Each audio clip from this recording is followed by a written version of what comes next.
Welcome to 9V news. నా పేరు సుమలత.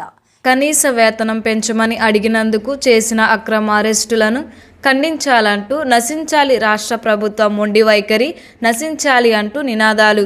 నిన్న విజయవాడలో శాంతియుతంగా ధర్నా చేస్తున్న అంగన్వాడీ వర్కర్లను అక్రమంగా అరెస్టు చేసిన దానికి నిరసనగా ఈరోజు ధర్నా చేసిన అంగన్వాడీ వర్కర్స్. ఈ ధర్నాలో పాల్గొన్న నందిగామ నియోజకవర్గంలోని 4 మండలాల ఏపీ అంగన్వాడీ వర్కర్స్ మరియు helpers CITU Nandigama Gandhi centre నుండి రైతుపేట లక్ష్మీ ప్రసన్న థియేటర్ వరకు ర్యాలీగా వచ్చి రోడ్డుపై బైఠాయించి తమ నిరసనను తెలియజేసిన అంగన్వాడీ వర్కర్స్. ట్రాఫిక్కి అంతరాయం కలగకుండా వాహనాలను డైవర్ట్ చేసిన పోలీసులు. అనేక డిమాండ్లతో అనేకమైన విన్నపాలతో అర్జీలు ఇస్తున్నారు.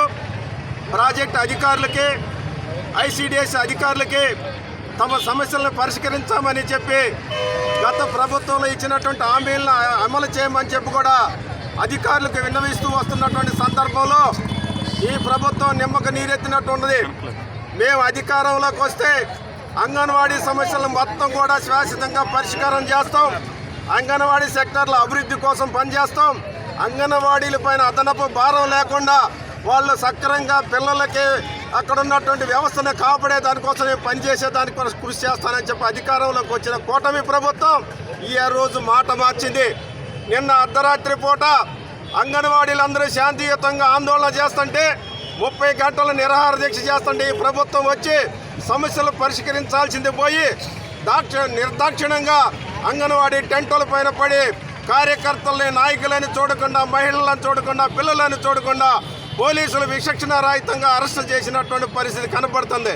అంటే ఈ ప్రభుత్వం సమస్యలు పరిష్కరించకుండా కోమల్లాగా పగబెట్టేటువంటి పరిస్థితి చేస్తుంది. ఇది మంచి పద్ధతి కాదని ప్రభుత్వం హెచ్చరిస్తున్నారు. ఒకవైపు అధికారులు మేము చర్చలకు పిలుస్తాం, మీ సమస్యలు ఏంటి, మీ డిమాండ్లు ఏంటి అనేటువంటి పద్ధతిలో చర్చలకు రాకుండా లేకుండా అధికారులు అనధికారులతో పిలిపించేటువంటి పద్ధతి ఉంది. కానీ అధికారులకు చర్చలు రాకుండా ఈరోజు అంగన్వాడీలు రోడ్డు ఎక్కేటట్టు చేసేటువంటి పని ఈ ప్రభుత్వం చేస్తుంది. అంగన్వాడీల యొక్క సత్తా ఈ ప్రభుత్వానికి తెలుసు. గతంలో ఈ అంగన్వాడీల యొక్క సత్తాన్ని చూసినటువంటి ఈ ప్రభుత్వం రాబోయే రోజుల్లో కూడా అంగన్వాడీ సత్తా ఏ విధంగా ఉంటుందో కూడా చూడాల్సినటువంటి అవసరం ఉంది. గతంలో 42 రోజులు సమ్మె చేసి ఈ ప్రభుత్వం గత ప్రభుత్వాన్ని తొంగలో దొక్కినటువంటి చరిత్ర ఈ బాబు నాయుడు గారికి తెలుసు. అందుకని రాబోయే రోజుల్లో ఈ కూటమి ప్రభుత్వాన్ని కూడా అదో పాతాళానికి తొక్కే రోజులు దగ్గర పడ్డాయి. అంగన్వాడీ సమస్యలు పరిష్కరించకపోతే ఉద్యమాన్ని ఉధృతం చేస్తాం. రాష్ట్రంలో నిరంతరమైనటువంటి అంగన్వాడీ సెక్టార్లను కూడా దిగ్బంధనం చేసి మాట్లాడుతున్నాము. అయినా సరే మీరు మా సానుకూలతని మీరు చేతగానంతనంగా తీసుకొని మా నాయకులందరినీ అరెస్ట్ చేసి మమ్మల్ని రోడ్లు పాలు చేస్తున్నారు. మీరు మేము ఒకటే అడుగుతున్నాము, మీరు మమ్మల్ని చర్చలకు పిలవద్దు, ఏం పిలవద్దు. ఒకటే అడిగేది ఏంటంటే జీతం